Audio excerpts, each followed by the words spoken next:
Welcome to DMTV Kenya, ladies and gentlemen. There's something that has happened today now, and that's what I want to talk about. For months now, Gachagua has been attacking President Ruto, publicly accusing him of betrayal, the misuse of state machinery and corruption. Pia amekuwa akisema hii serikali inamuintimidate. But today's events in Narok, Gachagua being blocked by police, then reappearing with helmet and bulletproof vest. I want to tell you that this one shows that Gachagua, he no longer trusts the same government he once served. Hii ni mambo hatujawahi kuona kwa muda mrefu sana. And this moment will remain in Kenya's political history. The Narok incident has completely changed Kenya's political temperature. Welcome to my YouTube channel, ladies and gentlemen. This is DMTV Kenya. If you're here for the first time, kindly take a moment, subscribe, turn on the notification bell so that next time I bring videos like this, YouTube will automatically notify you. And for the returning subscribers, thank you for always coming back to support this channel. This far, it's because of you, and I don't take it for granted. Ladies and gentlemen, when Gachagua showed up like a man under threat, the message was clear. He believes that Ruto's government wants to intimidate him or harm him. Whether true or not, ladies and gentlemen, the symbolism alone is enough to shake State House. Opposition leaders like Kalonzo Musyoka, Fred Matiang'i, Martha Karua, and George Natembeya, I want to tell you that they have been claiming for weeks that Kenya Kwanza is sidelining some people in this government and some people who voted for this government. But today, Gachagua unintentionally confirmed their narrative. To many Kenyans, especially Mount Kenya voters, Gachagua is no longer a politician. Gachagua is becoming a freedom fighter figure, someone being targeted by the state. And this is extremely dangerous for President Ruto because victimhood, I can say that wins sympathy, especially in an angry mountain that already feels betrayed.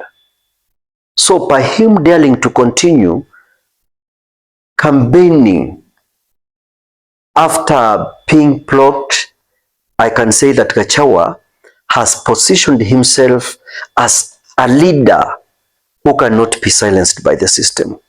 And this has boosted his political currency massively.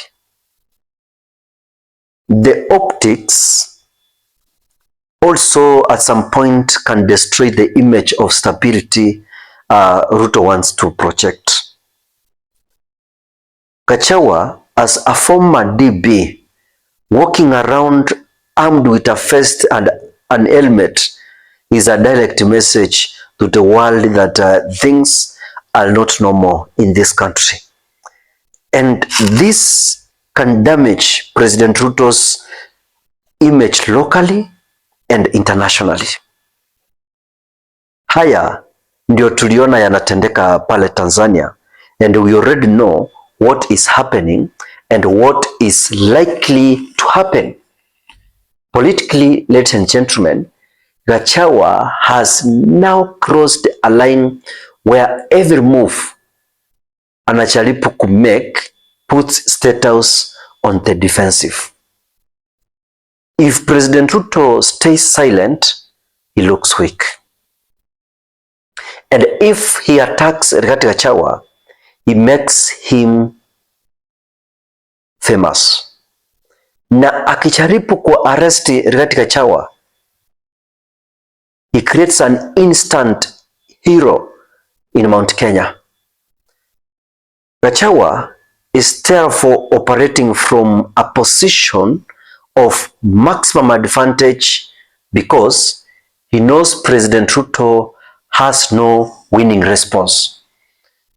I want to say that today's event will further unite his new silent coalition with Fred Matiang'i, Martha Karua, George Natembeya, and others.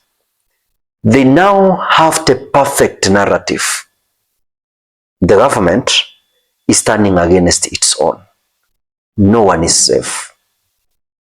Mumeona George Natembeya wakati alikuwa attacked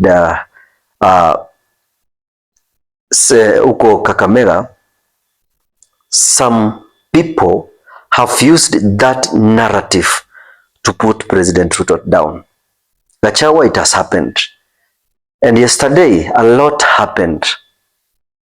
I want to say that this gives the opposition a massive boost when we are nearing to 2027.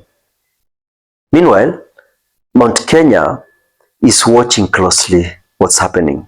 And every dramatic act by Gachagua, it pulls them away or further from President Ruto. The mountain loves courage. Mulima inapenda the deviance. And the mountain loves victims who fight back. And today, Rigathi Gachagua amefanya hiyo kitu kuonyesha country mzima kwamba this is not the government we want. This has the political implications. Number one, Gachagua becomes untouched. Any attempt to silence Rigathi Gachagua now will backfire vibaya sana. Number two, UDA loses more authority. Matiang'i, Karua, Natembeya and others will rally behind him. If a police block can tell Gachagua that you are not going to Narok, this proves that he claims intimidation. And also, another political implication is 2027 landscape. Gachagua has now stepped into a new league, one that President Ruto cannot control. Gachagua wearing a bulletproof vest is not drama, ladies and gentlemen. It's a political warning shot. It shows a man who believes the system is after him. And such a man becomes powerful. He becomes unpredictable. And at some point, he becomes dangerous politically. For President Ruto, this is the worst case scenario.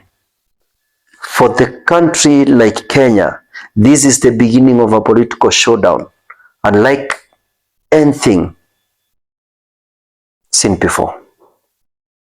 Thank you, ladies and gentlemen. This is DMTV Kenya. Keep on supporting this channel. Subscribe. That's the only way you can support me. Thank you and goodbye.